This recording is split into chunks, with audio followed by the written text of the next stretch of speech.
In The Sims, there's plenty of ways to make money, get rich, and have a giant stinking house. But all of those methods require working. But is it possible to get filthy stinking rich by doing absolutely nothing? No, but in The Sims, crime is perfectly legal. There's nobody to stop you. The worst crime in The Sims is baking a cake in someone else's house.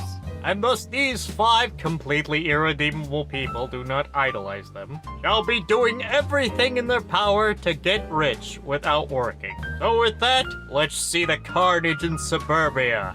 But you probably have a couple questions right now, like who are these people and what are their end goal? One with a bag on his head is named Bob, he's pretty cringe, he's schizophrenic, and he's paranoid. The blue person is not Squidward Tentacles, it's my OC, do not steal. The blonde lady is Crystal, a vampire who hates literally everyone. I mean literally everyone. This Star Wars character is named Cook the Soup. I really just needed a character that can cook food. And the green man is the Goblin. However, he's unusually tall because the game won't let me make short people. And their goal is to make a giant manor. More specifically, when the Mansion Baron aspiration is completed, that's when the challenge is done. But what kind of neighbor would we be if we didn't decide to stop by the Goth household and liberate them of their lamps, let's just say? And so Bob and Squidward decide to distract Mortimer, not even knowing what the plan was, while Goblin got distracted and decided to look for clues. And he almost got caught snooping. However, Mortimer was too busy being distracted by his staircase. And so the dastardly Goblin steals some lamps and acts all smug about it because he got away scot-free. Then a realization hit the Goblin. The Goths are pretty oblivious to what he's doing. Squidward and Bob are just kind of having a very nice casual conversation with Mortimer, and Belagoth is, doing other things. So he then decides to commit a horrible crime of baking a cake in someone else's home. And he gets away with it too. And in a strange twist of events, Mortimer, Squidward, and Bob became good friends. All the while, Belagoth tries to talk to her child. It fails miserably because he's too busy with his iPad. Yep, this child is completely cooked. However, because the Goblin's greed knows no bounds, he decides to walk into the room with Belagoth and her child. Just acting all casually like he didn't just steal a couple of their lamps already. But he hasn't gotten caught yet, so I'll allow it. Getting distracted again, Bob decides to tell Goblin about this funny internet meme he found. And also, this is completely unrelated, but I just love the Pogging Ghost. It's so stupid that I just kinda love it. It's here that Goblin realizes that the Goths are so oblivious he can basically do whatever he wants. This will come back to bite him later. However, Squidward soon finds a violin and decides to show off his musical prowess. Here's the results of that.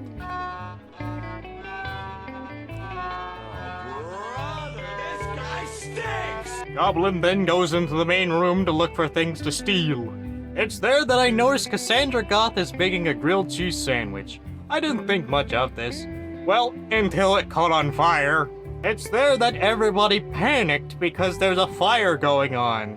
However, luckily, Bob let the intrusive thoughts win and he decided to put out the fire. And to add insult to injury, the Goths had a sprinkler system that just did not work. After fleeing the fire, the Goths are thankful to Bob and the others for helping save their house. Goblin, on the other hand, does not care and decides to work out randomly. Not much else happens soon after that, mostly the funny, unintentional moments of the Sims just being really weird. Soon enough, though, Belagoth decides to follow in Squidward's musical talent footsteps. And here's the results of that. That was so terrible, I think you gave me cancer. However, Crystal, being in the area, decides to troll the Goths some more for her terrible music playing, by giving her the big suck. In the meantime, Bob and Squidward have decided to play some chess, although they seemingly don't know how to play chess, and are thus arguing about how you actually play chess. Crystal, seeing the opportunity for some carnage, decides to make Bob hallucinate. Joke's on her, he always hallucinates things. Crystal then does what any self-respecting asshole would do, and that's kick over the trash can. However, Loot Goblin's loot senses were tingling, so he then decides to take the trash. This trash will come in handy later. Our loot goblin got a bit too greedy when he saw that the goths were finally going to bed. And so to satiate his insatiable hunger for lamps, he decides to go and steal one of the lamps. However, he got caught doing it. Although Belagoth was feeling rather flirty at the time, so he decided to shoot his shot. It did not work. It did not work. And thus, after a rousing adventure at the Goth house, everyone decides to go home for now, moving on to the next adventure. Not much of note happens soon after that. Crystal decides to troll the Pancake House, and to be fair, they're kinda asking for with that kinda last name. Crystal then decides to visit everyone's favorite punching bag, Johnny's ass. And what kind of started off as just a simple one-off joke, as it turns out, Crystal really likes Johnny's plasma. In other words, he became a target real quickly. Crystal then decides to watch some TV in Johnny's house while he's hallucinating. She then sees a car crash and then suddenly becomes flirty. You can't fix it, bros. There's nothing to fix. Cook the Soup decides to do what he does best and cook the soup. It's here we get a possible thumbnail. And it's here that I play the stinger to friends, but I don't want this video getting copyright claimed. And so Loot Goblin comes up with a new plan. To go to the art museum. And, well, steal art. What else would he steal there, really? However, I then remembered something stupid. There are clubs, but that's not the dumb part. In those clubs, one of the activities is stealing. And for whatever reason, this is more powerful than the kleptomaniac trait. I have no idea why. But in order to get a club gathering going, I'm gonna need a new member. Thus, I decide to hire on this random cowboy who has no idea what's going on. It's there we meet great value Markiplier, but he's not important. Hello everybody, my name is Markiplier and welcome back to another Try Not to Laugh challenge. After successfully stealing a few items, we then notice that there's an old lady who is a celebrity, I guess. I mean, there's people fighting over her, so she's probably important, but we don't care. What's more important is Squidward has decided to take his talent elsewhere and move to art. Truly, it belongs in a museum. But Goblin is not satisfied with just Squidward's art, so he steals someone else's art. And then they make a run for it before they're caught. They then decide to show off these cool pieces of art that they totally did not steal. Cook then gets a brilliant idea to open up a portable pizzeria joint that totally is not a front for them to steal things. No, it is a completely legitimate business that Goblin is not going to abuse to take people's money behind their backs. Don't be silly. It's there that Squidward gets a call from his old pal Mortimer, who wants to crash out at our place. Oh boy, he's going to regret this. And the look on his face says it all. Oh, hi there, this is intermission time. I'm very sorry about the quality. I did not realize the video quality was this low until post-editing.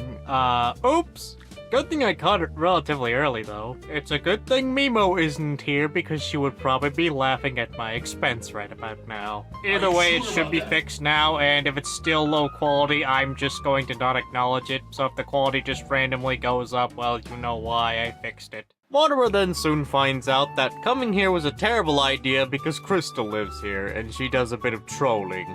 All the while, Goblin is sleeping at a nearby bench. He literally has a bed. But because no one has anything to do but sleep, Crystal then decides to go back to Johnny's Zest, and then mess with him some more. And then make him hallucinate, and then proceed to sleep in his bed. Feeling rejuvenated from the nap, she then decides to make some coffee. This coffee ended up being terrible. It must have been instant coffee. But the fact that she made it in someone else's house invigorated her and caused her to laugh evilly. It's there that I remembered the nearby house, that being Bilgay mean the land grabs. And thus we decide to visit the land grabs and possibly liberate them of their lamps and possibly other items. To ensure the no witness policy stays in effect, Crystal decides to get rid of Bill Gates by giving him the big suck. But as it turns out, Bill Gates' plasma is also really good. Hey, you remember Goblin's plan from earlier? You know, the one to steal a lamp? Yeah, it didn't work either. Turns out it would have never worked, because the teenage land grab decided to get up and decided to yell at Goblin for stealing his lamps. The nerve of some people, am I right? But Goblin decides to make it up to him by having a nice conversation. All the while, Crystal is probably downloading viruses on his computer. However, Crystal gets bored and decides that Goblin is taking too long. So she then decides to join the club and steal items. Although just before that, Goblin decides he really wants to try and make it up to him. It's there we find out he has the evil trait. Maybe I mistook the wrong one for Bill Gates. Unfortunately, nothing good came out of this conversation, and nothing happened past that. Unfortunately, this is where I learned you have to be a member to start at someone else's house. So, we invite him, and he surprisingly goes along. I don't know why he just kinda willingly joined, but yeah, he just kinda joined. All the while, Crystal is just kinda working out, just kinda not giving a shit. However, Crystal eventually decides to actually perform club activities and steal the lamp that Goblin couldn't steal. However, because Goblin is a petty asshole, he decides to rat her out. There is an artistic interpretation of how that conversation went. You parasites! And so, for Goblin being a little snitch, she then decides to drink his plasma. It's not about the plasma, it's about sending a message. Although it seems like the land grabs don't really know what's going on as the cowboy man from earlier returns and has a conversation with the land grab. Yeah, they're pretty confused, alright. But soon after, Crystal then decides to just dance while Goblin's just lying on the floor. A reminder, you can't fix her. After Goblin got some much needed rest, it's back to the actual mission, so he then decides to go upstairs and steal their computer. How did he manage to steal an entire computer without getting caught? Don't ask questions. Not much of note actually happens after that. Mostly a lot of dancing. Goblin then decides to eat a hot dog, and then basically the usual stuff happens. It's there that Goblin wanted to enroll into a university, and then he remembered what his true goal was. And then he quickly forgot about this entire ordeal. Goblin then notices a suspiciously nice couch. He then decides to take this couch out for a test drive before stealing it. Again, how is he managing to do all this? Don't ask questions. And in a quite funny twist of events, Crystal then decides to steal one of their benches. I did not tell her to do this, she did that on her own. But afterwards, they all head home and decide to put up their new furniture. Not the computer yet, they're gonna need a chair for that. But Mortimer's life completely sucks and he's making everyone else depressed as a result. That's when I noticed something strange about Mortimer. Could it be? No, he couldn't be. He baked a cake. Is Mortimer secretly trying to join us? What a plot twist. Let's see if this goes anywhere. Although it turns out that Mortimer brought the violin, and he also sucks at the violin. And in a classic how many times must we teach you this lesson, old man moment, Crystal decides to punish him for his terrible music playing. It's there we then decide to visit Travis Scott & Co., not to be confused with the other Travis Scott. The plan is the same as before, only this time we're stealing from them. And the plan was going well, at least until Mortimer called, inviting Squidward over to a party. Seeing an opportunity to get away from this plan, he decides to go along, leaving Bob and Goblin to themselves. It then quickly turns into a very unintentional party. However, Bob, not understanding what's going on, decides to scream at people. He's calmed down relatively quickly. Unfortunately, the original plan seems to have backfired on me. But then something strange decided to happen. The cowboy man acted very strange. Stranger than usual. Upon trying to communicate with him, he seems to think we're in a place called Strangeville. Which we're not, we're in Willow Creek. Thinking nothing of this, Bob then decides to go rambling to himself again. Cowboy man over here then decides to go over the couch and talk to people. No one can understand what he's saying, but no one's really getting freaked out too much, so everything's fine. It's there that we finally have a chair, so we have to buy a desk. And then finally we can use that computer we stole. And immediately Crystal decides to troll the forums and then play some video games. After enjoying the couch, we then decide to stop by the art museum one final time for now. And then have the shortest club gathering known to man just to steal a painting, which we put immediately above the couch. Oh hi, it's me, Post-Editing Crow. I finally figured out what the problem was. At first I thought it was just the file being compressed too much, but actually as it turns out, it was actually the wrong resolution. Yeah, despite the fact that OBS knows what my resolution is, it put my resolution way too low and basically bit crunched the entire thing. Here's some crisper test footage to show you what I actually mean by that. And yeah, you can actually read the text now. I'm very sorry. I'm an idiot when it comes to technology. I don't know why the other me decides to have me in charge of technology. After that issue's been dealt with, thanks post-editing me. I am really not paid enough to do this. The gang is just kinda relaxing. It's there that we then find out that Mortimer baked not 1, not 2, but 3 cakes. Feeling the shame of the crimes he has committed, he decides to bawl his eyes out, as he should. Although seemingly Mortimer decides to go home, or, well, that's what I thought until the welcome wagon came along. Now, is this someone else? No, this is Mortimer giving the welcome wagon. Wait, what? Yeah, not even the entirety of the Goths show up. Bella shows up later, but it's just Mortimer. Confused? Me too. Let's move on. However, Bob randomly gets a call to join a club. He declines as he has no idea who these people are. But then I notice something strange. The dive club doesn't exist. Yeah, do you remember the Star Wars was leaking bit earlier? Do you want to know where that comes from? It comes from the fact that the dive club, for some odd reason, is bugged and sometimes has the Star Wars characters join. I am not kidding. But on this occasion, the dive club doesn't seem to exist. Which I'm kind of disappointed about because I was gonna make a ton of jokes about the dive club and the Star Wars leaking again. Aw, man. Oh well. And for the 3rd time now, the Goths still don't learn to play bad music around the vampire lady. Unfortunately, he's already gotten to suck lately, so we're just gonna have to make him hallucinate. Close enough, I guess. Unfortunately, Soup's soup went bad, so now we have to throw it down the drain because we don't have a trash can. Unfortunately, though, his soup was too powerful and it broke the sink.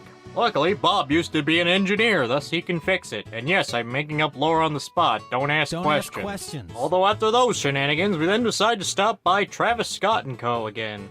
And immediately steal one of their lamps. Upon discovering Bob's newfound talent, he then decides to make a lucrative business opportunity out of this by breaking their shower and having Bob fix it. He attempts this multiple times to no avail, as they eventually just get sick of his shit. They can't see what he's doing when he's stealing lamps, but they sure as hell have X-ray vision when they see him trying to break things. So for now, this lucrative business opportunity will need to be put on hold. But as revenge for foiling his lucrative business opportunity, he then decides to steal another lamp. He was gonna do that anyway. Unfortunately, due to his thievery being on a cooldown, he then decides to blend in with the crowd. It's there that we notice, could it be an iPad? We're going to steal it. Or at least that was the original plan until Goblin just decided, you know what, I think I'll just take the entire couch instead. So unfortunately, we're now going to have to wait before we can take that iPad again. Not much really happens after that. Goblin decides to eat some tofu tacos. Yes, those are tofu tacos.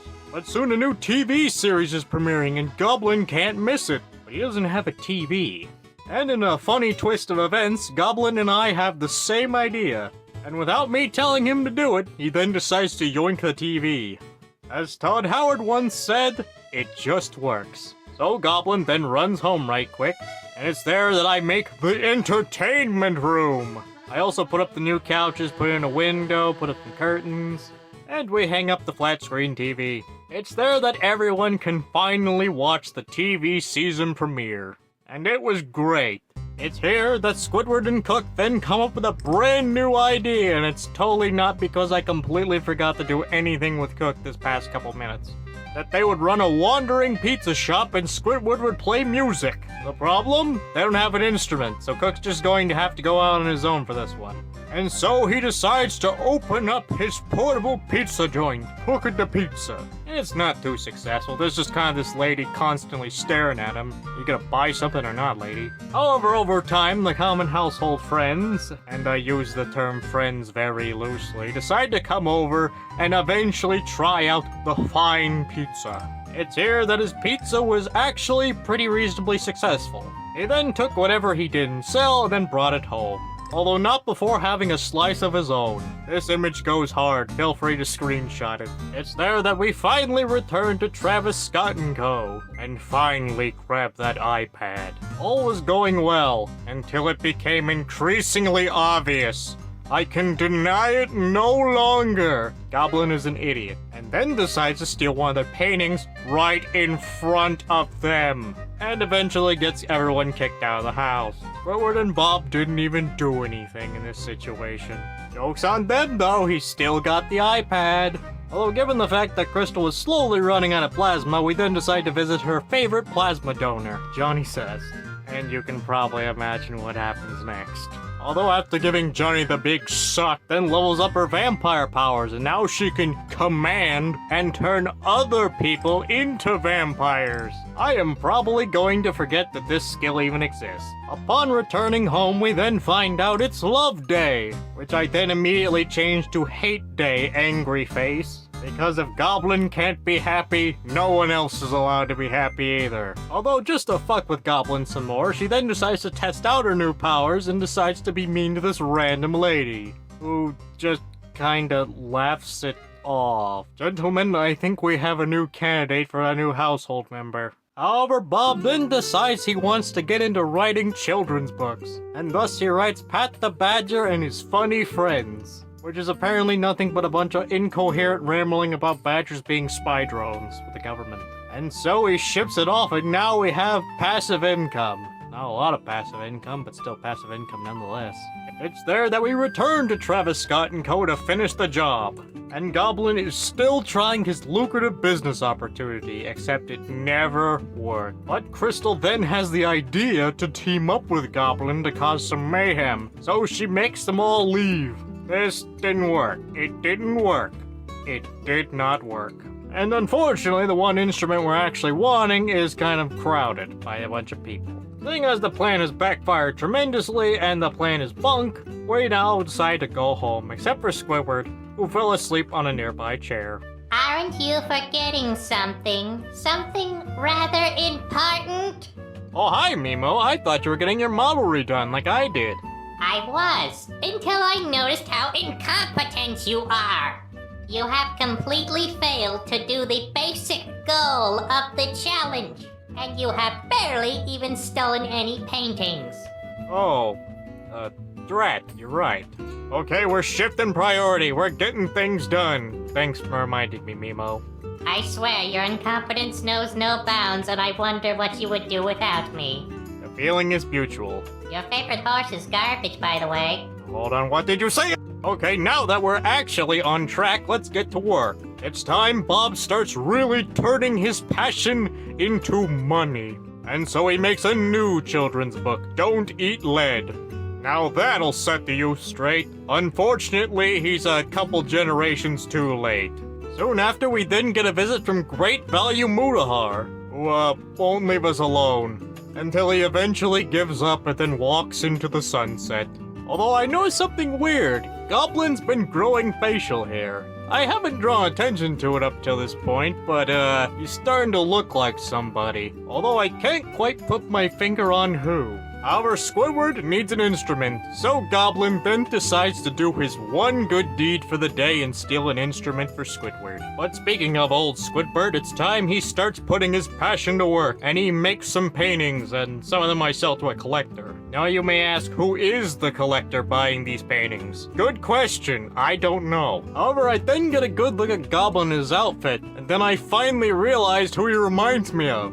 Freaking Big Smoke. Goblin turned into freaking Big Smoke from San Andreas. That is so funny, and I did not plan that whatsoever. It's there I remembered. Hey, wait a minute, I can just steal the entirety of the piano and put it in the house. And so we do. Don't ask how Goblin can do all this, I don't even know myself. But just before we actually take the piano, this snooty-looking guy that's probably European just up and walks in, acts like he owns the place, and then stops my attempt. Thankfully, he leaves pretty quickly, and we can steal the piano. Also, Squidward made a couple other paintings, sold a couple paintings, and we're a bit richer. It's there I go to visit the goth house, and then, I noticed something weird. Where's Mortimer? Yeah, he's, nowhere to be found. I then go check the Goth house and then try to turn them into vampires, but I can't because Bella Goth is apparently pregnant? Wait, what? And then Crystal gets sad, and that's when I find it. Mortimer died. And here's my live reaction to that. Yeah, I was legitimately not expecting this. I was gonna add him as a permanent member of the household on top of that. And Crystal, mourning the good times they had, decides to cry about it and takes him home. And it's here that we honor his memory by making a flower shrine to him. It's what he would have wanted. And thus I decide to give his grave the most inspiring quote of all, from Soldier Team Fortress 2. You were a good son, real good. Maybe even the best. You will be missed, Mortimer Goth, at least till we can add you as a household member later. Not much of note happens after that, same old as before, steal some paintings, make some paintings, and then go to the flea market. That sounds like a great idea. There's nothing good there. This was literally a giant waste of time. Although, as well as building the Mortimer Shrine, I decided to expand the house a little bit. We're gonna need to do this at some point, so might as well get it out of the way now. And other than that, Bob decides to write a new book. Ghostbusters the Movie, the book.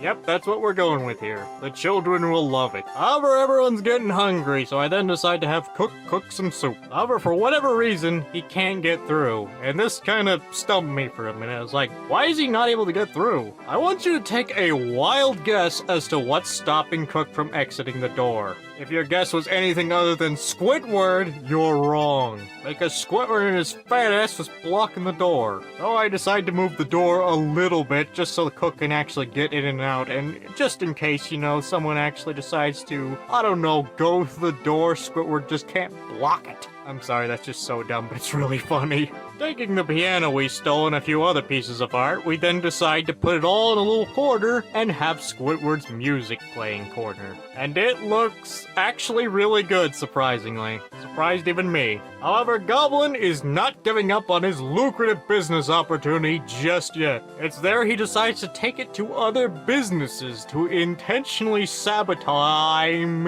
give them a much needed updating and repairing. Although I kind of thought that these were kind of gendered bathrooms, they weren't, and so this celebrity lady came in and this screenshot kind of came in. This looks so bad out of context, I just couldn't help but just laugh the entire time.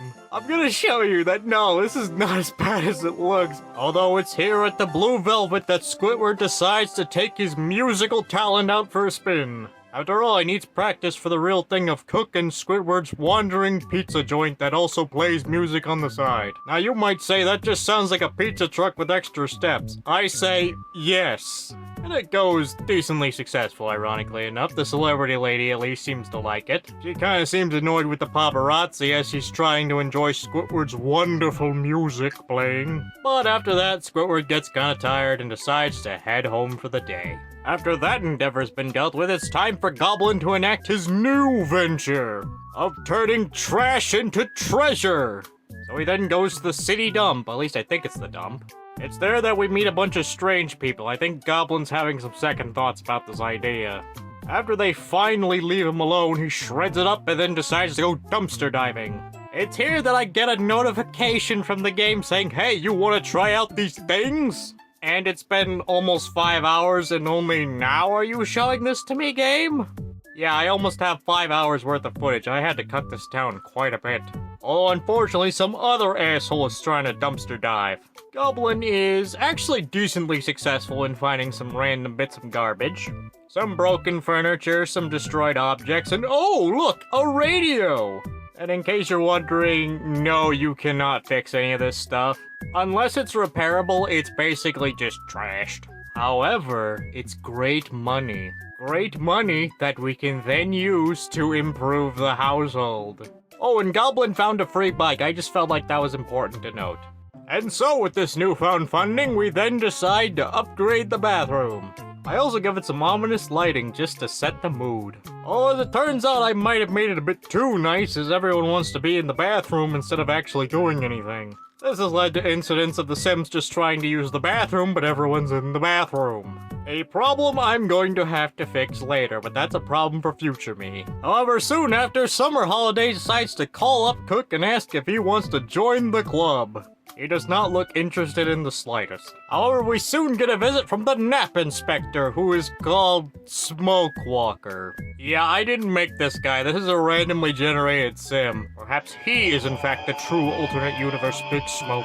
Either way, it doesn't really matter. As it's now time for Squidward and Cook's wandering pizza joint. And it goes actually decently well for the first outing, surprisingly enough. A couple of noteworthy things happen, such as Cassandra Goth finally becoming a full-fledged vampire, and Mortimer showing up to the food stand as a ghost. And despite the fact that this is technically her dad, Cassandra Goth kinda just doesn't care. Also, Mortimer orders a slice of pizza. It's now time for Goblin's other side hustle to come into effect, where he turns useless bits of junk into furniture, and then sells it to unsuspecting idiots. But not before making a rug for himself, of course. Not much of note happens after that. We pretty much upgrade the computer desk, and Crystal does the usual song and dance with Johnny Sass. However, we need to really complete this aspiration, so we go back to the art museum to make some money. It's there that we meet this YouTuber-looking guy. He actually was here before, I just never showed him. And then I noticed he's working on the woodworking bench, and then I remembered, oh yeah, that's a thing we can do. However, lightning has struck Bob, and he's, perfectly fine. Dare I say he's doing better than ever. Man just took a lightning strike like a champ. It also kinda looks like he's a boss entering his second phase. Although he pretty much just shrugs this off and basically pretends like nothing happened. To speedrun things, Bob makes a planter, Squidward makes some art, Goblin steals some art, and Goblin's lucrative business opportunity finally comes into fruition. It only took over half an hour to do, but still. It's here that Cook realizes if he's gonna make his wandering pizza joint a real thing, he's gonna have to up his game by making dough and other ingredients. He also orders delivery. After our delivery finally shows up, we then make him leave after he drops it off.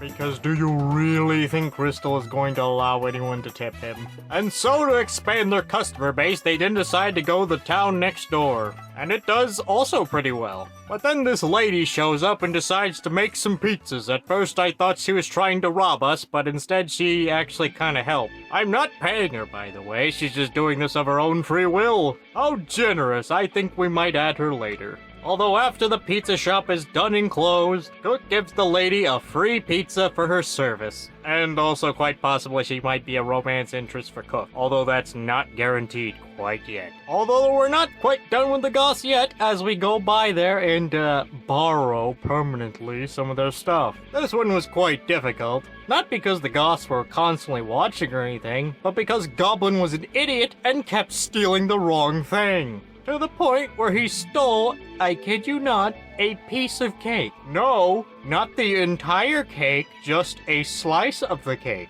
Goblin is a fucking idiot. Also, something something Bella Goth will soon be a vampire, something something, moving on. In the meantime, Goblin gives himself a prep talk to tell himself that he's not a complete and utter idiot. This is nothing but filthy lies.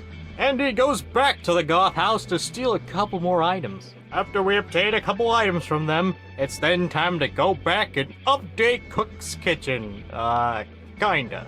However, we finally complete the first step of the aspiration. It only took like 40 minutes. Or something like that. I don't know the exact time at the moment. But we did it. And it's now time for the annoying part of the challenge. Landscaping. Yeah, I pretty much just throw anything at the wall and just see what sticks, and then hopefully, maybe, complete the challenge that way. However, that's when I then discovered the cheese strategy. As it turns out, the starter hedge is a really good way to cheese this challenge very easily. Because you can basically place a ton of them in one little area, and they cost 45 simoleons. Given their pricing, relatively small size, and the fact that you can just slap them on the side of a wall without making it look ugly, this was a really easy way to get the challenge done, and I wish I knew about this sooner. Oh, also I replaced the front door and replaced it with that better front door. Soon after, though, old Morty comes back from the dead and decides to say hello. And Crystal decides to chat with him because, well, she's been crying over him this entire time. It's there I notice something strange floating inside Mortimer. An angry chicken head. I have no idea why there's an angry chicken inside Mortimer, but I'm not gonna question it. Not much happens soon afterwards, mostly just regular old stuff. Our summer holiday soon leaves a text saying that Goblin is a bad man for stealing things, and Crystal shouldn't drink people's blood without permission. In fact, she is so vehement about this that she says it twice. Although at least for Goblin, she seems to have dementia, as immediately saying, "I don't want you near my house," she immediately invites him over to the house. It seems like Professor Oak isn't the only one with dementia nowadays. Although, of course, Goblin's gonna take the opportunity to steal stuff while he's there. So he goes there and takes a bench. Simple as. It's here we regroup with Belagoth, who finally becomes a full-fledged vampire and stands out in the sun, almost burning to death. Well, it seems like we found someone dumber than Goblin, and that's saying a lot. Don't worry, she's fine, though. However, I can't say the same for Travis Scott, who set his grill on fire. Unfortunately, Bob was also not here at the time, so unfortunately, they're gonna have to wait till the firefighters get here. Thankfully, they put out the fire before anything bad happens. And of course, Goblin is going to take the opportunity to steal a couple more things when he gets the chance, but, you know, gotta play along. And so when opportunity strikes, he takes the other bench. And also serves the veggie burgers just so no one asks questions as to why he was out there in the first place. Alright then, notice an opportunity! No one is in the main room, meaning we could just steal the radio. Well, that's what I thought until Belagoth beat me to it. Damn you, Belagoth. So as a consolation prize, Goblin just takes a chair. Also, soon after, Travis Scott will become a vampire because nobody is immune to being a vampire except for other household members. After that, we make a new deck and it actually looks pretty decent. Well, for what it is anyway. I then decide to make Goblin a little shack. This little shack will have his bed and eventually a toilet and a shower, so basically all he'll ever need. Soon after, though, the computer breaks. Why this is important is because Bob suddenly gets a fear of death after he fixes the computer. Ah yes, existential dread. However, this existential crisis has led him to making a new book, Haha Funny Horse, while asking the question, what the fuck is a gold ship? Well, you see, Goldship the horse was a very well-known and very popular horse in Japan. He had extremely good genetics, had a really good win streak, and was also known as a fucking asshole. This eventually culminated into the 12 billion yen incident, where Goldship pretty much threw the entire race just to start some shit. Unless, of course, you're talking about the anime horse Goldship, in that case, there's not much difference. The only difference being this one will give you the Senator Armstrong special. However, it's there I noticed the floating bowl of beef ramen. Why the fuck is there a floating bowl of beef ramen? I don't know. But unfortunately, the floating bowl of ramen is here to stay for now. However, Bob, upon realizing he has fell down the rabbit hole that is the funny horse game, decides to yell at Cook. And Cook later yells back at him, but he's unfazed. It's here that Goblin finally found a use for his lucrative business opportunity. That being the secret untapped market of voodoo dolls. No, I'm not kidding. These things sell for like 500 simoleons. That's an untapped market right there. And so we now have a new source of income. A great source of income. After that, Goblin decides to go back to the dump, shred some things, and get some mooney. It's there we meet Nancy Landgrab, who has just brought an entire fridge to the dump. And in case you're wondering, no, we can't take this fridge. Although given our newfound income stream, we decided to add a second floor. It's not too impressive for now, but that'll change real quickly. However, Squidward, seeing an opportunity to make money and improve his musical career, decides to go to the old art museum and decides to play for everyone, only to find out that no one was actually here. However, I don't find that out until I eventually discovered this world's version of Santa Claus. Just out in the open, right here, for some reason. And then I remember, oh yeah, the Humor and Hijinks Festival is going on, which incidentally Bob just so happened to wander into. And thus he joins the jokesters, because he has no idea what is really going on. After that, Goblin eventually gets his lucrative business opportunity and decides to steal a few items. And upon discovering that Squidward's an empty venue, he then decides to go to the festival and make his own little debut. And overall, it's a huge success. Pop dicked around, Squidward got to play his music, and Goblin got to steal things. I see this as an absolute win! Not much of note happens after that, just the usual things of maintenance. Crystal constantly got donations from Johnny Zest and his family, but eventually Cook and Squidward decide to take their business to a whole new venture, that being Johnny Zest's house. In case you're wondering what he thought about this, he wasn't home. And so the lucrative business venture of Squidward and Cook's wandering pizza joint was a huge success, surprisingly. You wouldn't think it, but yeah, it was a huge success. And so after a long day's work, they both head home knowing that they were successful in their venture. Except for Squidward, he didn't get any single tip. As there soon after, we get the most amazing potential thumbnail ever. If this doesn't become a part of the thumbnail, I don't know what will. It is now time for our next lucrative business venture, at Discount Dracula's house. And oh my, what quite a bit of stuff that Mr. Not Dracula has. I'm sure he won't mind if we just take it.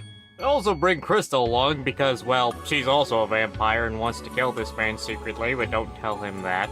And then yet another fire happens, and then I'm wondering, oh no, is there a pattern? Nope, just turns out Goblin's an idiot and set himself on fire. It's here that we find out that Mr. Great Value Dracula is in fact incredibly oblivious.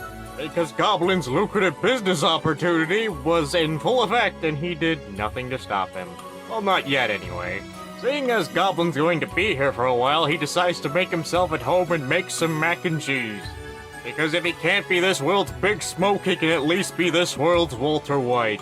Also, Crystal does a little bit more trolling, and then finally we unlock Drain Life Essence. This will be important later, assuming I remember. Although Goblin's getting a bit tired, so instead of going home, he then decides to make himself at home and use Dracula's many beds. And he gets away with this.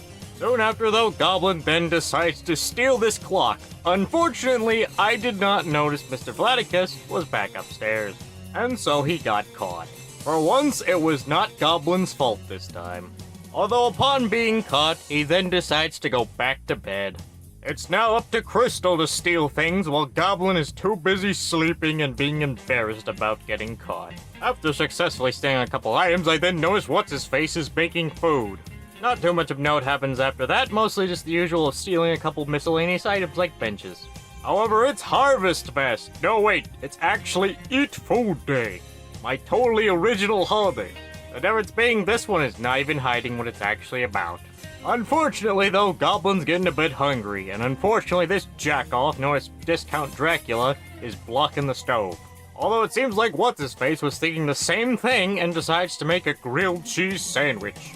Although unfortunately we failed to steal the grilled cheese sandwich, and Summer Holiday offers Goblin a job. As tempting as it might be to join a crime organization, that's not how Goblin rolls, because that means actually working. So he declines. Although Goblin, trying to turn over a new leaf, decides to make turkey for everyone, but Discount Count Dracula's like, no, you can't do that. Oh, so when he makes a grilled cheese sandwich, it's fine, yet when Goblin makes a turkey for everyone, oh, that's suddenly when you draw the line. I see how you are, Mr. Dracula. Oh, and in case you're wondering where Crystal was in all this, she was asleep in the coffin downstairs. And so Goblin asks Cook if he can make him a pizza. A pineapple pizza, because he's a menace to society. Spoiler, he does not end up eating the pizza. Pretty much the usual happens after that. We steal some items, we then wait for the cooldown to end, Goblin talks with Summer Holiday, and that's about all I need to tell you. However, soon enough, Summer Holiday wants to move in with us. I cannot allow that. For two reasons. She has a terrible condition. It's called employment, and it's terminal. And also, we really do not have room for any more Sims right now. So unfortunately, Goblin's gonna have to decline. However, Goblin soon gets a call for a lucrative opportunity. Say no more. He's in. Now it's time to make Crystal's basement. Now we also need a suspicious room that will not be opened by any other members of the household. But then I had a delightfully devilish idea, which ended in this. Now some of you probably know where I'm going with this, and some of you are also probably terrified of where I'm going with this. Either way, I also fill the room with Goblin selfies. Because, I don't know, I thought it'd be funny, and yeah, it was kind of funny. Not too much of note happens after that, just a little bit of money making just to upgrade the house a little bit. And we also took some of Discount Dracula's furniture and decided to put it in Crystal's basement. Oh, and expand the upstairs a little bit for a future thing. But I think it's time we visit the other rich neighbor that we didn't visit, and liberate him of his lamps. Okay, we don't take any lamps, I lied. Although it seems like Mr. Eric Lewis here is a bit too trusting of Goblin, as he seems to be venting about his problems. However, that's not important, as Summer Holiday finally becomes a full-fledged vampire. It's about time. Pretty much the usual happens, we steal some benches and try to wait for the cooldown. Although I know something kind of funny and kind of fucked up at the same time. That being the 2 graves of the previous family members that lived here. And then you just have this asshole crying and then acting all confident about it. Not even Crystal would seep that low. Although Summer Holiday finally joins the crew. I also turned a dark form into a clown because I thought it'd be funny, and yes, that joke from earlier was foreshadowing. Although given their slightly successful venture, if you can even really call it that, we then find a new target, the Caliente house. Because the land grabs have been bullied enough, it's now time we move on to the other people in that town. And yeah, the idea of a clown vampire just biting people's necks is really funny. However, soon after, Bob writes yet another new book, Number 9 Large. And yes, this is referencing exactly what you think it is. We then can finally upgrade Cook's kitchen to something reasonable. And then Cook got invited to the flea market. Was there anything good this time? No, there was nothing good there again. And this ended up being a giant waste of time. Although Santa was here though, so that was interesting. Although back home, Summer Holiday's getting a bit thirsty, so she asks her best friend Goblin for a little drink. He says no and has to learn the hard way why you don't deny a vampire their drink. And then this random guy just showed up and the door opened at just the right time to have this perfect image. It reminds me quite a bit of the "husband, we are homeless" meme, which makes me think that this guy spent all of his money on gacha. This is completely unrelated, but I thought it was funny. Crystal got angry at Cook for being an alien and not telling her, as if he was barely even hiding the fact he was an alien. Completely unrelated, but I thought it was funny. Speedrun time. Liberty Lee becomes a vampire, or at least will be. Goblin then does his lucrative business opportunity and then goes to the dump. It's here that he meets Moira Fries and the other trash enthusiasts. Now they seem to think that Goblin is in fact one of them, except no, this is not the case. They're doing it to save the environment. Goblin is doing it so he can get rich without working. They are not the same. And unfortunately, the trash hogs are hogging my trash. Though Goblin can't get easy access to the dumpster nor his shredder. Although eventually he does make it through, and oh yeah, there's more fridges. And you're never going to guess who they're from. The fucking land grabs. How many fridges do the land grabs go through? Although luckily for Goblin and everyone else, he actually found some good stuff, like a functioning sink and a new jukebox. All for free. Well, Bob has to repair them first, but still, that's beside the point. He also found some diplomas that are definitely not his, but he's gonna pretend like they are. Also, Eric Lewis seems to be a bit confused and thinks that Goblin is a vampire. I think he might have gotten the wrong number. Although we soon give Goblin a nice little upgrade to his shack. It is now a slightly nicer shack. Although I eventually moved the computer desk to the side to put in a dining room table that I eventually just have Bob go make right quick. And we use the stolen chairs from Discount Count Dracula. Although, spoiler, I don't end up having enough chairs to actually put on the table, so I have to buy a couple. Again, not much of note really happened. Goblin finally got his revenge by cooking a turkey in Discount Dracula's house without him knowing. And he got another lucrative opportunity. You son of a bitch, he's in. And after all that work, the gang can finally enjoy their dining table and chairs. But soon winter has come, and so has Winterfest, and you know the drill by now. Instead of the lame holiday of Winterfest, we have Get Santa Day, because Santa has been allowed to walk on this world unimpeded for too long. Crystal and Liberty Lee decide to have some good old-fashioned fun and fight each other, for fun of course, and Liberty Lee finally became a full-fledged vampire. Sweet! Although after that good old-fashioned holiday fun, the gang decides to go to Blue Velvet. Squidward realistically just wanted to play some music, and Goblin wanted to enact his lucrative business opportunity. And he is decently successful at this. Although it's there that he is spotted. It's Santa Claus! Get him! Although Goblin is successful in his attempt at taking down the menace known as Santa Claus, he unfortunately does not get anything good out of it. Truly he won, but at what cost moment. Crystal also soon tries her hand at beating up the Santa Claus, except she's, not successful. Yeah, let that sink in. Goblin was the one to beat up the Santa Claus, not Crystal.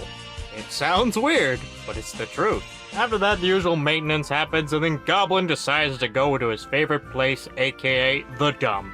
Unfortunately, Goblin is met with the usual group of people that think he's just trying to help the planet. No, he's trying to get rich, you fools. And once again, they keep hogging his dumpster. And it's here we run to a great value Belmont. Because if we have a great value Dracula, there must always be a great value Belmont to fight them. Except this one is hogging the trash can. Although eventually this just turned into a battle for the trash can. So I sacrifice the fridges to summon another trash can. Spoilers, this will not be enough trash cans. But then he shows up again. I'm beginning to think Goblin has started some sort of secret trash movement. Although not too long after, we just head home. Although weirdly, Victor Fang is just watching this lady repair a fridge a bit too excitedly. I wonder if this is his weird, oddly specific fetish. They also, as it turns out, have a coffee maker. I thought we got this from the dump, but apparently not because it's in perfect working condition, so I don't know where this coffee maker came from, but I'm not gonna ask questions. As Mrs. Puff once said, don't ask questions you aren't prepared to get the answers for, or something along those lines. We also expand the upstairs again, and finally, it's actually looking like a legitimate house and not completely and utterly half-finished. Well, on the outside anyway. I don't normally mention the feeding sessions because they're just kind of boring and filler, but this one was particularly interesting because apparently one of the Calientes got abducted by aliens. Once again, this has nothing to do with anything, I just thought that was interesting and had to point that out. Not much of note happens, the usual, just maintenance. However, I do put in a bathroom in the upstairs because I'm sick of the Sims constantly fighting over who gets to be in the bathroom. Although it's now time Bob writes another new book, The Fat Horse That Could Run Good, while also asking the question, where did all the hamburger helper go? Although it seems like the book was a bit too good as the computer soon crashed afterwards and Bob had to fix it. Although returning to the dump, we see a familiar face. It's one of the land grabs, rummaging through the trash. Isn't this guy supposed to be rich or something? Why is he rummaging through the trash? Oh, now I see, there's another fridge. How are the land grabs going through this many fridges? I'm starting to get concerned. Either way, it doesn't really matter, and I end up putting in yet another dumpster just so Goblin can have a little bit of the loot. And in case you're wondering if he got anything good, not really. Although it's New Year's Eve, except no it's not, because you know the drill by now, it's actually I Forgore Day, sad face. And it is the most meme-tastic holiday of all time, as it is not just one holiday, it is every holiday, because I can't be bothered to remember anything. Of course, the most important part of it all, grilling. Because what's more festive than grilling in the middle of winter? Nothing. And yes, this was just a giant excuse to buy a grill. How'd you know? Let's just hope it doesn't break. Although in celebration of I Forgore Day, Bob writes yet another book. I forgore my horse's B-Day and now she mad at me, sad face. And of course, Bob is wondering if he's going to die for this capital punishment. Unfortunately, we have no idea who his horse actually is. Although he should be fine. Unless, of course, his horse happened to be a member of the Stagel bloodline. In that case, he better start running because he's going to need the head start. Although Summer's getting a bit thirsty and asks for Goblin's help again. And for once, Goblin is not an idiot and actually helps out a little bit. And soon after, Travis Scott becomes, oh no, he's a nerd!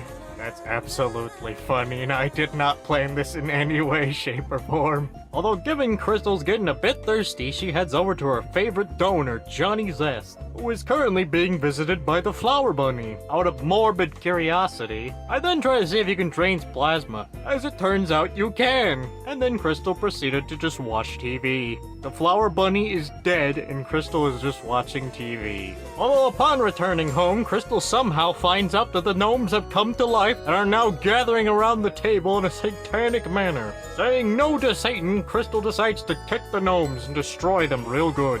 As much as the gnomes put up a fight, Crystal is too powerful for these pathetic gnomes. And so she says, "Not today, Satan." Unfortunately, though, the gnomes downstairs have been transformed. So we're gonna have to buy new gnomes. Although he returns, and thus Goblin enacts his revenge against Santa Claus. And while he loses the first round, he comes back around for the second round, and actually we get something actually good from Santa Claus this time. And now we can make paintings all at the house. I was probably gonna buy one of these things anyway, but I'll take it. I eventually just end up sticking it upstairs, and probably will put it in Squidward's room when we eventually get to that part. Although after all the commotion with Father Winter, I then have Squidward go make a nice painting. Now this is art. It is now time for what everyone was probably waiting for. One of the most notable ways to get money in the city. So we go to the local library and try to flirt with the librarian. However, I forgot that Crystal is kind of a sociopath. And what gets her flirty is death, violence, and other things, and that's a huge turn-off to the librarian lady. So unfortunately, it's now up to Mr. Aura himself, Goblin. And I'm sure his nasty aura will not deter anyone.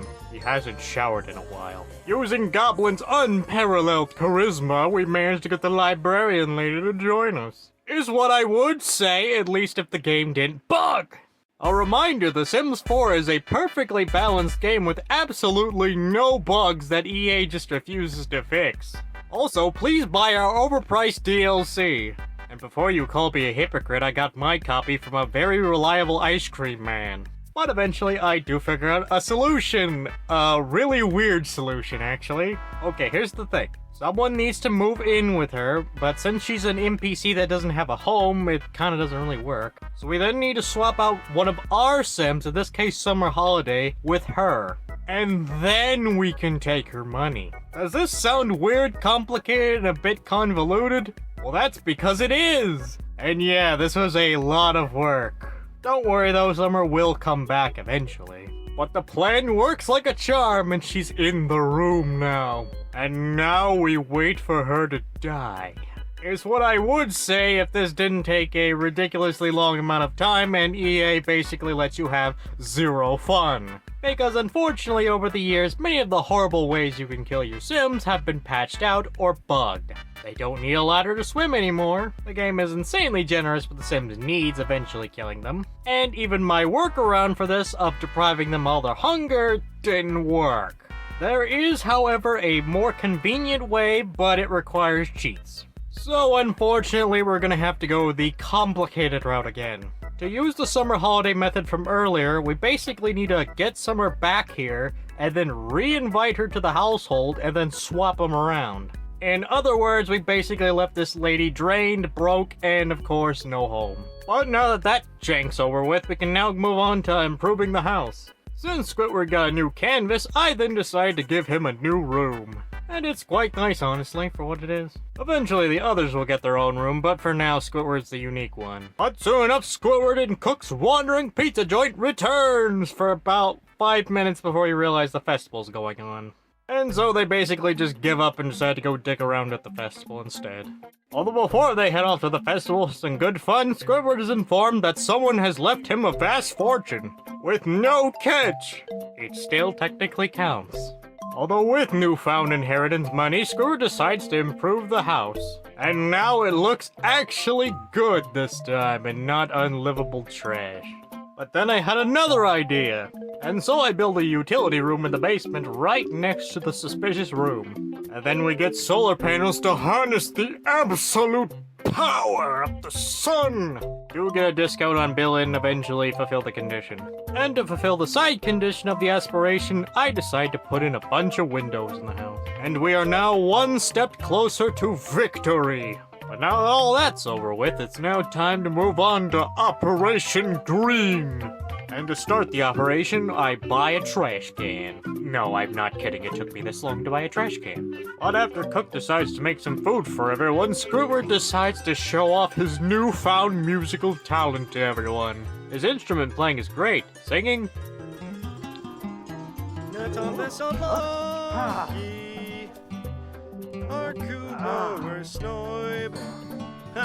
And rightfully, no one seems to care because everyone's just too hungry to listen to Squidward's music.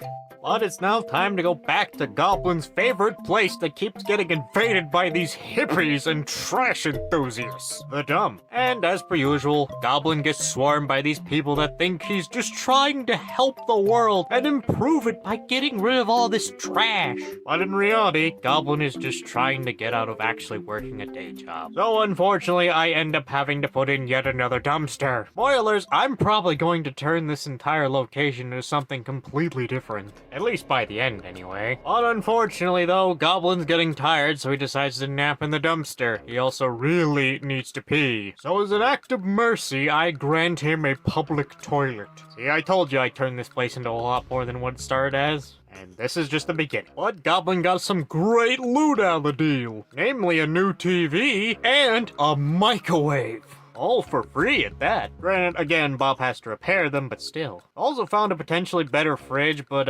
it was too big and I had to sell it anyway because there's not enough room. And in case you're wondering if this one came from the land grabs, probably. Although what had me worried for a second was Squidward was trying to reenact that one scene from Squidward the Unfriendly Ghost. You know the one. Although thankfully that didn't happen. Although it's now time to move on to Phase 2 of Operation Green with generators that don't supply enough to actually break even. For now, anyway. But they're still pretty good and give a good discount on bills. Plus, we need to do it for the aspiration anyway, so it all works out. Although Goblin returns to the dump and oh no, there's so many people here. Yeah, it seems like Goblin's little small movement has really taken off. Unfortunately for Goblin, that means more trash hog. And to make matters worse, you have this couple having intercourse in the dumpster. Don't worry though, Goblin is blissfully unaware of what is going on. And surely he won't... Oh, never mind.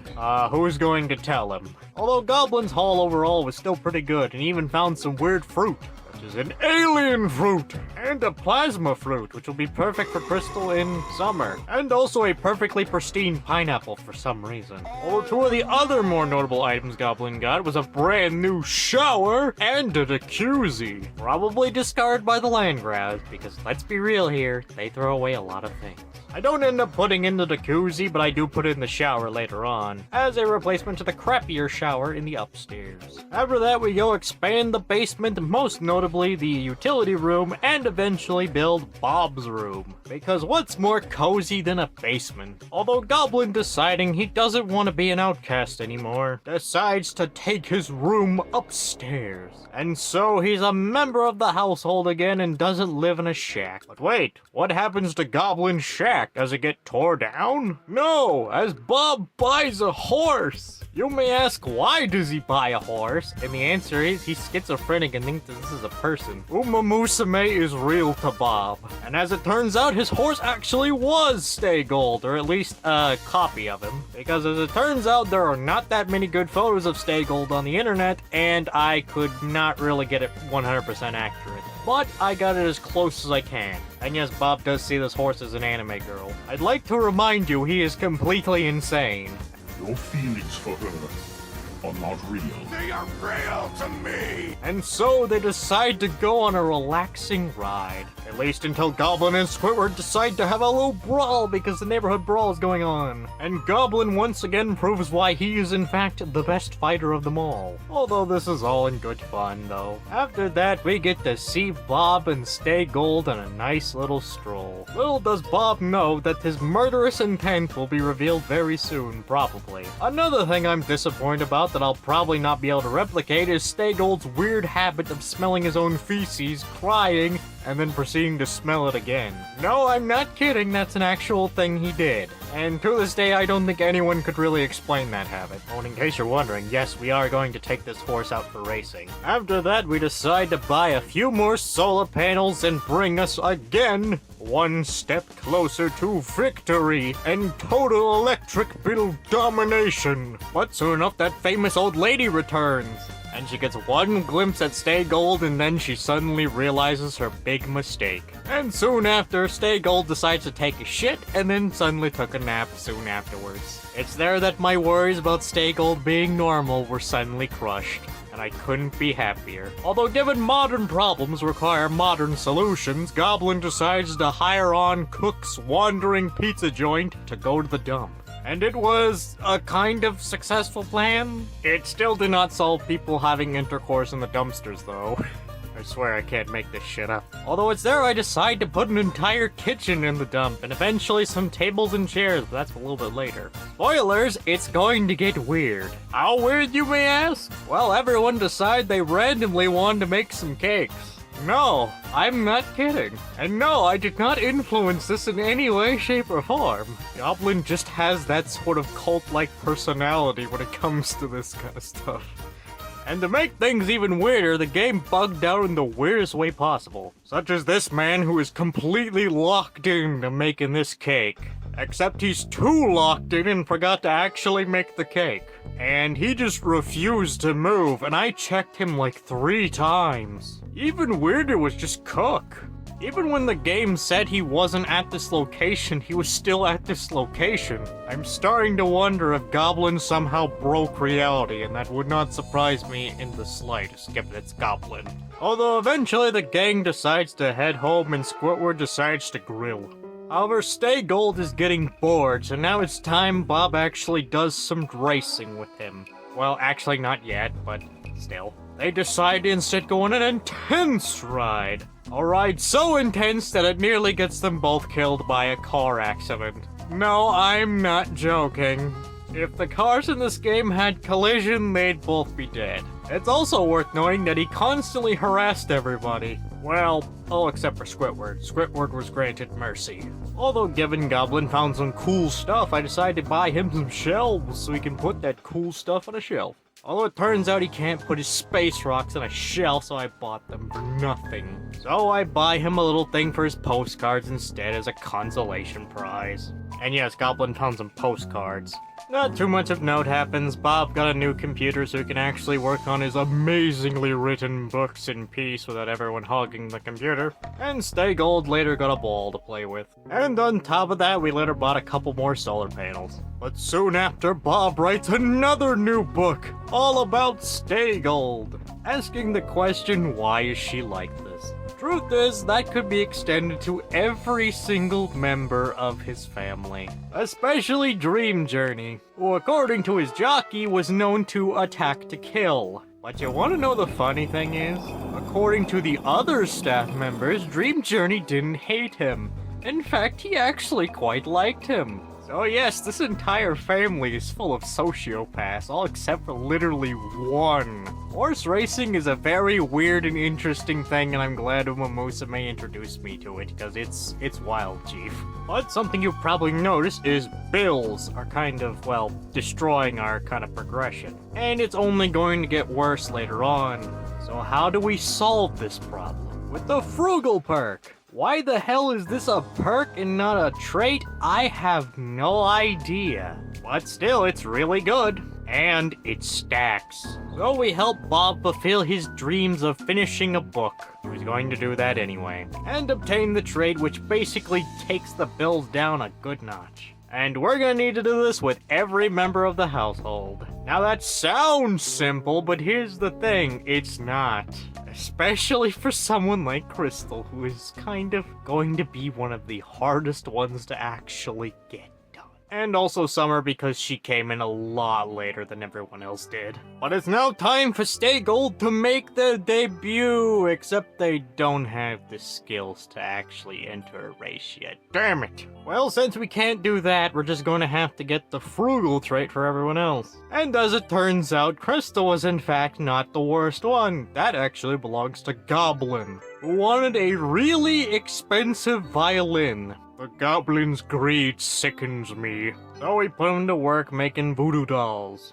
And to fulfill Crystal's lifelong aspirations, we decide to have her go make enemies with Great Value Dracula, and then eventually fight Great Value Dracula, and surprisingly, she actually wins. Savor this moment, folks. Crystal actually won for once. Oh, and of course, to rub it in, she picked up his trash can just to kick it over again. Classic. Although after much training, a lucrative business opportunity that did not go as planned for Goblin, and free fertilizer, Stay-Gold finally got to enter in a race and make a debut. Do we get to see the race?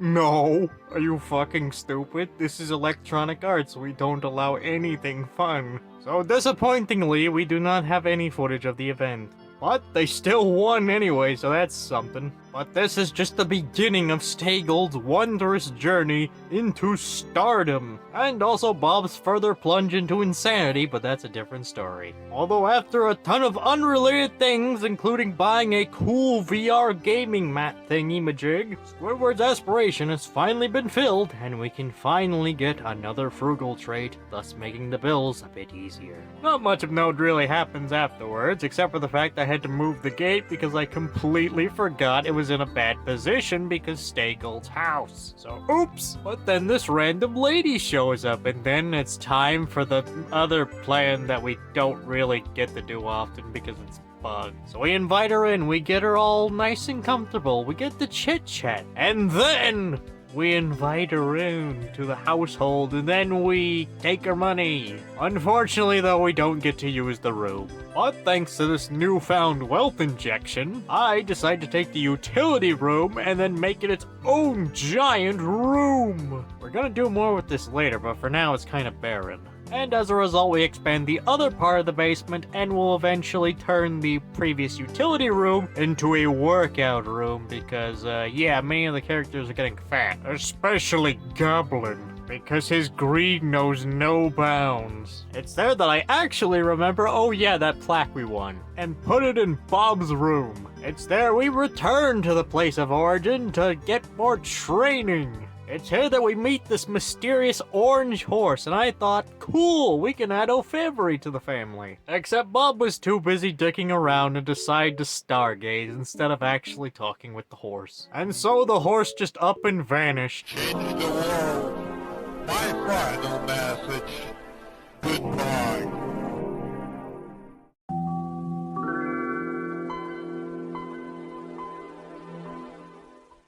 We could have had the easiest O'Fevry of all time, but no, Bob decided he wanted to be an idiot. Oh well! Also, Bob was running really slowly, and I then thought of this one joke that I'm now going to play now.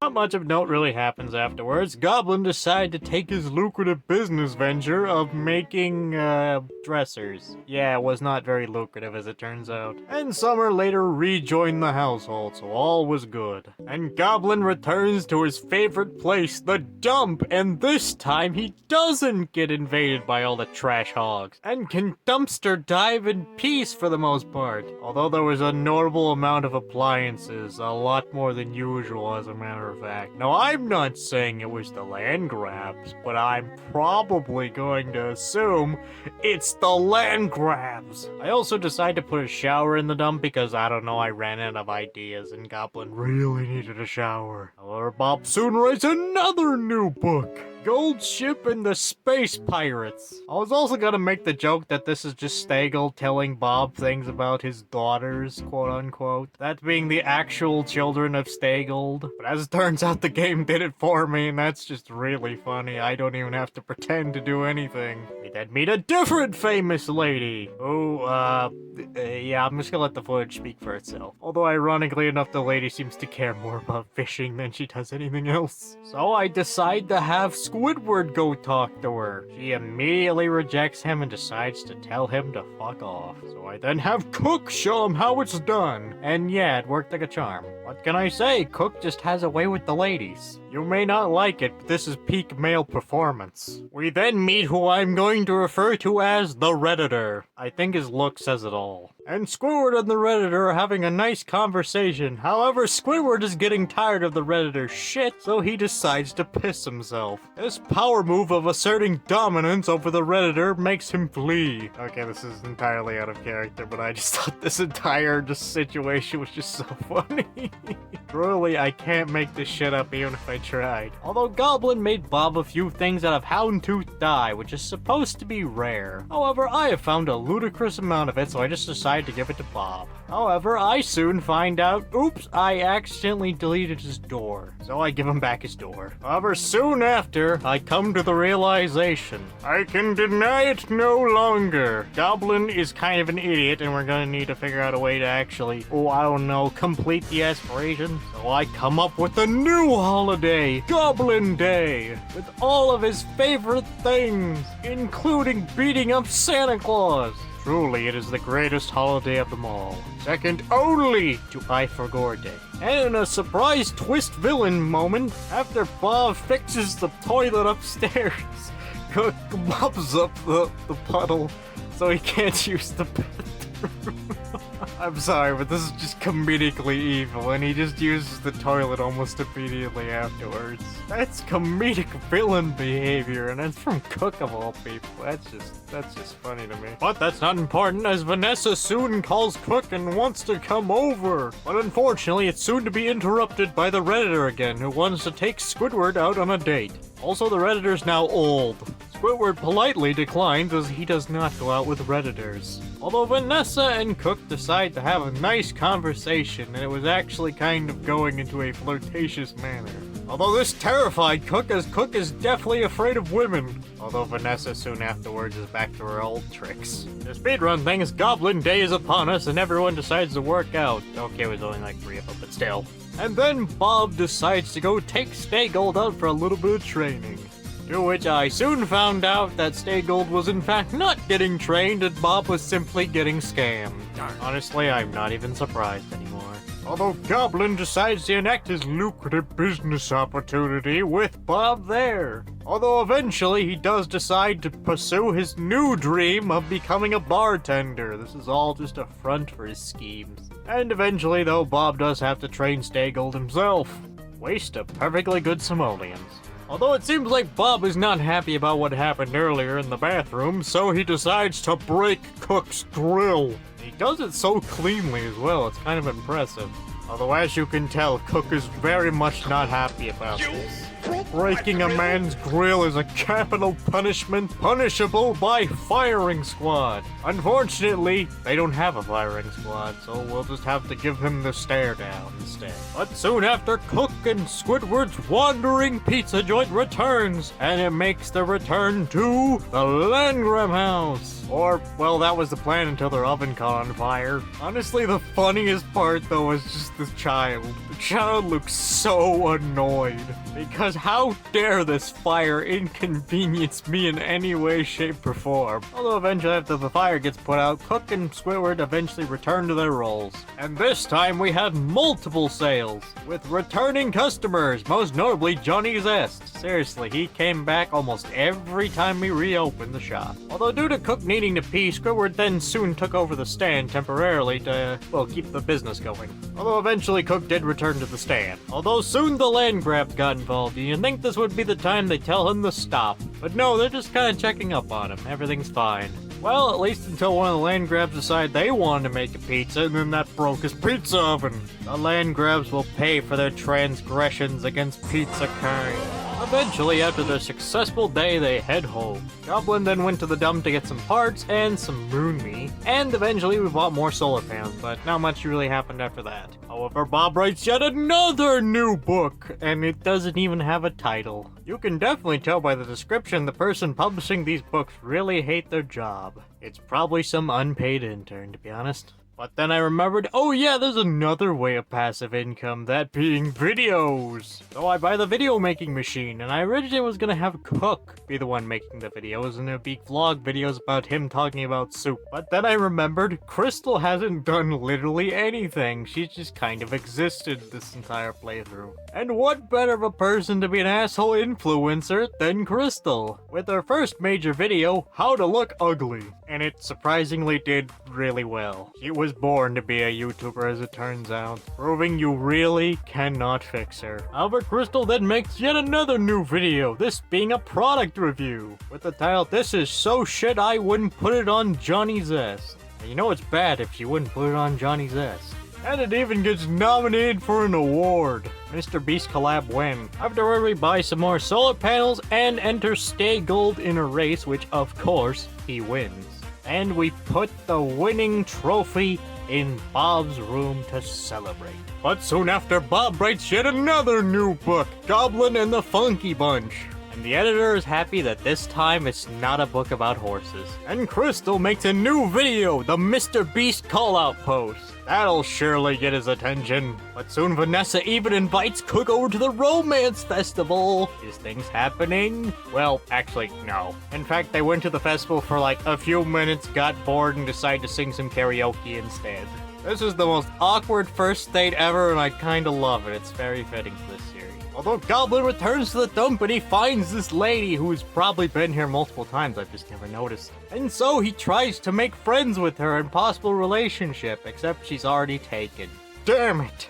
On top of that, she's a lesbian. Now that's a double whammy. Well, since the original plan fell through, I decided to add a new character, this being Bob's long-lost sister. Let's just say canonically Goblin found her in the dumpster. And unlike Bob, she's only somewhat insane. And to be honest, Goblin's not fit for dumpster diving anymore anyway. He's just not cut out for that life. Eliza, on the other hand, she's perfect for this life, because she was basically homeless. Although now that we have 2 trash enthusiasts, we can now double the production, right? Well, yes, actually. That'll come a little bit later. Although Eliza's even more successful than Goblin usually is. It even brings home a tea kettle. An electric tea kettle. Seriously, those things are actually quite nice. I would know, I own one. Even still, though, Eliza's gonna need her own room, so I basically give her the utility room. Not like we're gonna do much with the utility room past this anyway. And even put some of the burned furniture in. We're gonna replace this later with furniture Goblin will make, but for now, this will work. She doesn't really care too much. But Vanessa soon asks Cook out for another date, this time in Japan, or well, the Sims equivalent of Japan. And of course Cook goes on the date, and it goes okay, I guess. It kinda gets weird when these bears decide to show up and ask Cook if he wants to play a game of poker. Eventually, though, the date was kind of successful, and eventually everyone decided just to go home. Although after Goblin finally makes some furniture for her, Eliza's room is looking kind of roomy. The CRT TV stays, though. Although Goblin, deciding to go back to his old tricks now that he has someone to help him dig through the garbage, decides to go steal things, except there's nothing good to steal. And most of the items Goblin would want to steal are kind of redundant because he can kind of just buy it outright. And man, Goblin truly is suffering from success. Oh well. But soon enough, Bob takes Stego out for a little bit of training because everyone's getting tired of Staygold basically attacking everyone for no reason. But Bob doesn't want to give up on Staygold until they achieve his dream of being the #1 racehorse of all time. Or at the very least, getting all the trophies. And then Goblin has prepared Staygold a nice college fund, let's just say, that they're just going to tell Bob. However, Crystal makes a sequel to the famous video. That being, this shit is so bad I would put it on Johnny's ass. Truly a classic. To skip ahead a little bit, Bob took Staygold for more training, took him into a race, and he won. And also he bought more solar panels. I also found out you can stick a wind turbine on the roof. So yeah, even more power. He also updated Crystal's basement and finally gave Cook his own room. And it's right next to Bob's. Also, the Tinker Lady returned just to show off something. Oh sure, now you want to show off something. One of the ghosts that hasn't been turned into a vampire yet came over to fix something. I think he fixed the generators. And Vanessa came over to, chat with Cook. And the conversation turned flirty, and once again, Summer Holiday has to butt in. I don't know what her end goal is, but she's done this twice. Maybe she just likes to watch. But overall, Cook and Vanessa's relationship is strengthened by this. Although soon after that, I finally give Cook his own personalized bed and a chair and a lamp. It's there I realized, wait a minute, why isn't the aspiration updating? Because The Sims 4 is a perfectly balanced game that has absolutely no bugs that completely and utterly ruin the experience. Again, please buy our overpriced DLC. Man, it's a good thing that Ice Cream Man was awfully generous. I didn't ask for a free copy of The Sims 4 with my corn syrup-free ice cream, but I'll take it. But still, this is mildly annoying. But soon after, Crystal makes yet another new video. This time, it's about the gaming mat thingy and how it sucks. Because to be honest, if you haven't noticed, it's been broken almost every single time. And if I didn't show it, well, it's been broken and you can trust me. But Vanessa and Cook go on yet another date. And this time, it mostly takes place on this bench. No, seriously, this is pretty much where the date happened at. Well, until this other famous guy showed up and decided, no, this is my bench now, you filthy peasant. And so they took it behind the wall. And this time, it actually goes really well. And after the successful date, Soup shows off the Soup Mail Walk. What is a soup mail, you may ask? Good question. I don't know. I made it up on the spot. But then Vanessa asks Cook if she should go out on a date with someone else. Crystal will not allow this heresy to continue, so she decides to go over to Vanessa's house and teach her a lesson. And then, of course, take pictures of her on the ground in that position. To obviously post to her social media, then sell the photos later. What else would she do it for? You gotta make money in this economy somehow. So it's needless to say, she didn't go on that date. A few hours later, Summer decides to stand out in the middle of the broad daylight. And you know what that means. She burns to death. And I was interested in intervening, but then I thought, no, let's figure out if the Sim NPC is smart enough to get out of the sun. After all, Bella Goth was smart enough to do it, I'm sure she could too. Nope, turns out she died. Although, don't worry, Goblin was a smooth talker and just said, hey, Death, I would like you to spare this one, and Death was like, I got you, homie. And so Summer was spared. And Goblin's pretty insane when you think about it. He fights holiday entities, casually just chats up Death himself and says, no, spare this one. Goblin is on a whole other level, but can he beat Goku? Although soon after they return to the training camp to do more training for Stay Gold while Goblin and Eliza work on their lucrative business opportunity together. But it's I for Gore Day, and I ironically enough forgot about this, so yeah, how fitting. And Goblin challenges the Easter Bunny to a brawl, and he wins. But then, can it be? It's Santa Claus! Get him! While Goblin loses the first round, he gets backup from his teammate, Stay Gold!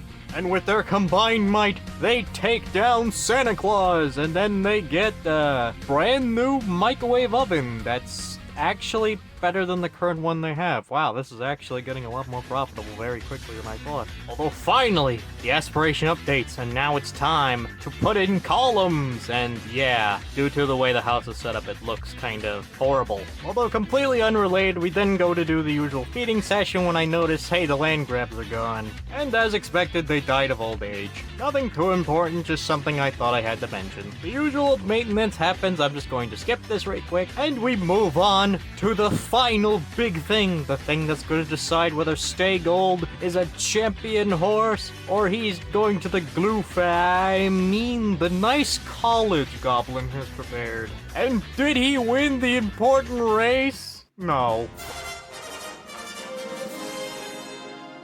Well, this stinks. Don't worry though, Stay Gold didn't get sent to the glue factory. He got sent to a nice trainer who will train him to be a proper stud. Although soon after, Vanessa wants to go to the date near the horse place. This seems a bit too close to be coincidence. I wonder if she knows. Anyways, it doesn't really matter because the date sucked, mainly because Cook didn't get enough sleep and he was kinda falling asleep constantly. And while they did eventually become an actual couple, it was super awkward because Cook was simply trying to sleep all the time. Oh, and there was this naked guy. Yeah, that made the date really awkward. But soon enough, Cook and Vanessa are gonna move in until I saw it, the child. And then I was worried. I was confused. I was angry. But actually, as it turns out, this child was actually adopted by Vanessa. Although we have a huge problem. Crystal has taken a liking to this child, meaning she is going to teach it things that it should not be taught, probably involving pipes and mailboxes. So obviously this child has to go. Oh, don't worry, I'm a good person, so I give the child a good home at the Goss house where she'll be given the proper treatment and care she needs. Although I'm sure someday Crystal will turn her into a literal terror like she is one day. But not today. But after all is said and done, Vanessa joins the household, Summer rejoins the household, and the bills are actually looking good. However, this isn't enough. We need more. But that will be coming up real soon. But now that we have a full house, it's time we move on to Operation Ludicrous Speed to complete the aspiration and be done with this challenge. So I'll start with Operation Ludicrous Speed. We then decide to go to the dump for a little bit and try to get a little extra money for the next future plans. To speedrun things, we basically update the workout room and give it a bathroom and update Crystal's basement so it doesn't look like trash. But this came with a unique problem of what does Vanessa really do for anyone? I mean, yeah, she's Cook's girlfriend and all, but that doesn't really help get the aspiration done. So I thought of a couple of ideas, namely her being a saleswoman with her own personalized stand, and it did kind of okay. As it turns out, I could sell goblins voodoo dolls at an upcharge, and as long as you're persuasive enough, people will still buy them. Wait a moment, this is just dropshipping under a different name. Either way, the stand does reasonably well, and eventually we do make out with a lot of profit. There was also an attempt to make fizzy drinks, but that kinda didn't go anywhere. I made a pineapple drink called Pain, and it was kinda funny. Although eventually Cook and Squidward's wandering pizza joint returns to the land grab house. And this time, Vanessa joins in, and actually, well, this turns out actually was a good idea, as it turns out Vanessa's a really good saleswoman, Cook's a really good cook, and Squidward can play music good. They're the wandering trio that no one asks for, but the one that everyone secretly wants to have over. It's perfect. Although eventually I then decide to put Vanessa's charisma to the test by going to a karaoke place, and hopefully finding some victims. However, this ended up being kind of just a giant waste of time. The only thing of note that really happened was Crystal kind of went on a rampage, draining everyone's life essence. Seriously, she's collecting bodies at this point. There was just so many on the floor from just having their plasma drained. So as a whole, the whole plan fell apart. The only notable things that really happened was seeing this pink guy, who kind of reminds me of that one indie game character that's kind of getting popular, but I can't remember his name. I think his name is Harvey. Yeah, he looks like him. And the fact that Crystal fought the bouncer lady and lost to the bouncer lady. I'd like to tell you that this woman is elderly. Damn, who knew Grandma had hands? It was upon returning home that I remember, oh yeah, we got rid of Stay Gold, so we don't really need a shack anymore. So I expand Cook's garden instead. But as it turns out, Vanessa's having a midlife crisis, and then she thinks about rockets. And then I think, man, that's a great idea. Let's do that. And then I realize how expensive a rocket actually is. So we have a new goal. We're gonna send Bob to space to collect things. Because if there's anyone who's more cut out to be an astronaut, it'd be this man with a bag on his head. But unfortunately, that's gonna have to come later because funding is kind of a real issue. But to try and wrap this up as soon as possible, we begin Operation Rocket Man, as Bob begins work on his new rocket ship. See, I told you him being an engineer from his past would come back later. I totally planned this from the start. I'm not just winging it completely. Although something you probably didn't notice until I'm pointing it out now was the fact that Summer Holiday was in this exact same spot and refused to move. Man, it's almost like I've seen this before somehow, but I can't quite put my finger on what. Oh yeah, she burns to death! And unfortunately, Goblin could not save her. So unfortunately, Summer Holiday has officially died in the series. And while I weep for Mortimer, I'm not weeping for Summer Holiday. I mean, seriously, she did it to herself. She literally could have not stood out in the sun. Okay, one time. She's maybe not used to being a vampire. But the second time? You gotta be kidding me. And unfortunately, this throws a huge wrench in my plans as everyone is too depressed to do anything. Except for Eliza, she really does not give a shit. She did not know Summer enough to care, really. In fact, Summer was so stupid, Crystal decided to make a video telling everybody that vampires and the sun don't mix. Who could have thought? Anyway, later on, I make a spot for her near the Morty grave. I guess this is going to turn into a graveyard, and hopefully not for stupid reasons. And from here, everything went wrong. And when I say everything went wrong, I mean 90% of everything went wrong from this point onward. We meet this new lady, and then we try to, get her to join the household. That didn't work.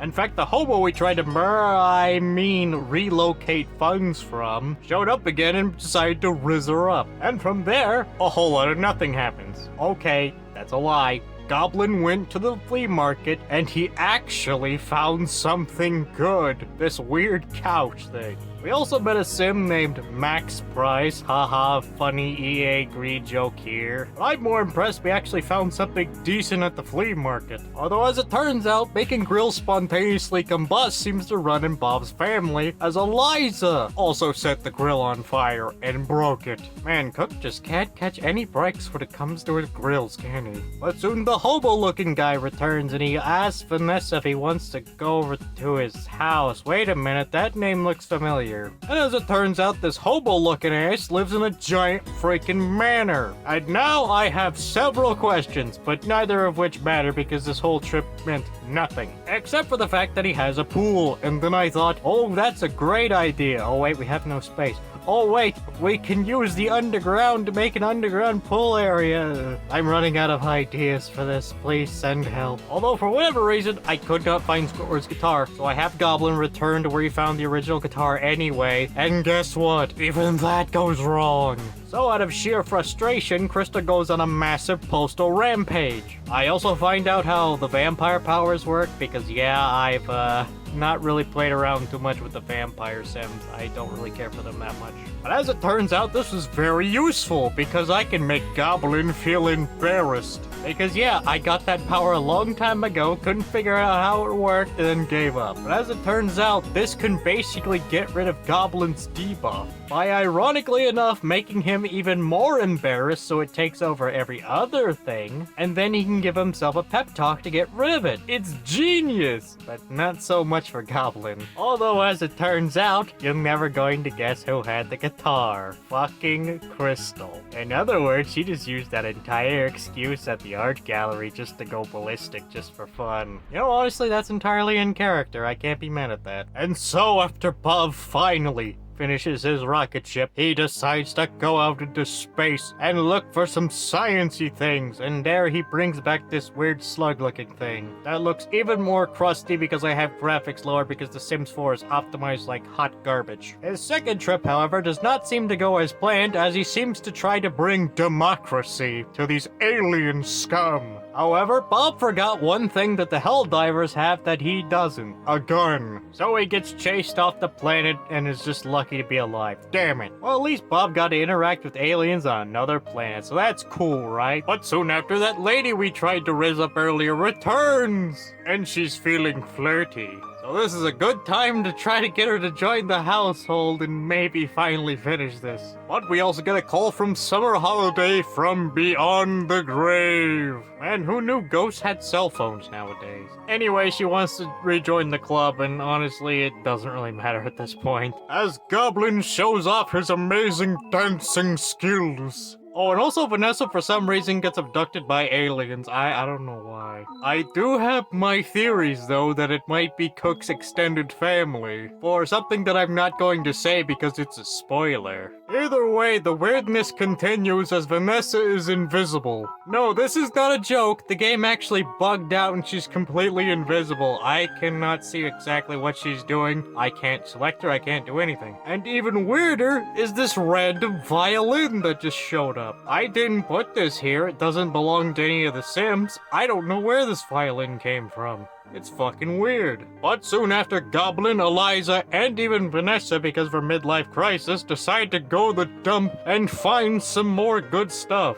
And surprisingly, we find quite a bit of good stuff. Man, it seems like everything is going right today. I should also mention we brought Squidward along to keep those trash hogs at bay, except, there was a new problem. We kinda ran out of trash. Yeah, Goblin and Eliza basically scourged through so much of the dump that basically a lot of the trash just doesn't exist anymore. In other words, Goblin has done what many have failed to do intentionally, by pure accident. But what's this? Squidward gets a call from whom other than Cook, and he finds, could it be a wedding ring? As yes, Vanessa wants to propose. Absolute cinema. But wait. It gets better, as thanks to all the expensive objects that Goblin found at the dump, he can now upgrade everything. Most notably Cook's deck, with his grill. So now it looks actually pretty good. And upon upgrading his rocket ship, Bob goes on a whole bunch of adventures, including escaping a giant space spider. No, I'm not kidding. Giving some space pirates some much-needed therapy. Failing to save the space dog. Oh. And also overthrowing a corrupt dictatorship. Man, Bob truly does have a lot of accomplishments under his belt. He's a mechanic, a spaceman, and a horse trainer. He's done so many things, it's kind of a wonder this man is still alive. And you know that lady we were originally gonna kill and have joined the household? Well, as it turns out, she had a lot of stuff and wanted to move it into the house. And as it turns out, this basically completes the aspiration. I add in this cool pool room downstairs, but that's about it. And with the complete aspiration, I put up a family portrait. And thus, we're done. Man, it's kind of crazy to think about, but yeah, we're done. It's been a hell of a journey, a hell of a story, but it's been a fun one. And I mean, talk about an ending too. But that is the end. It's kind of incredible how far we've come, and frankly, there was a lot easier ways to do this. And without any DLC on top of that. But still, that was never the point. The point was about the journey, like all of these videos will be. They'll be about the story we told along the way. And anyways, that's all for now. If you enjoyed this video, well, honestly, thank you, and I apologize for the hiatus. I will hopefully get back into things and, well, whenever I can. So with that, I'll see you all next time, if there truly is a next time.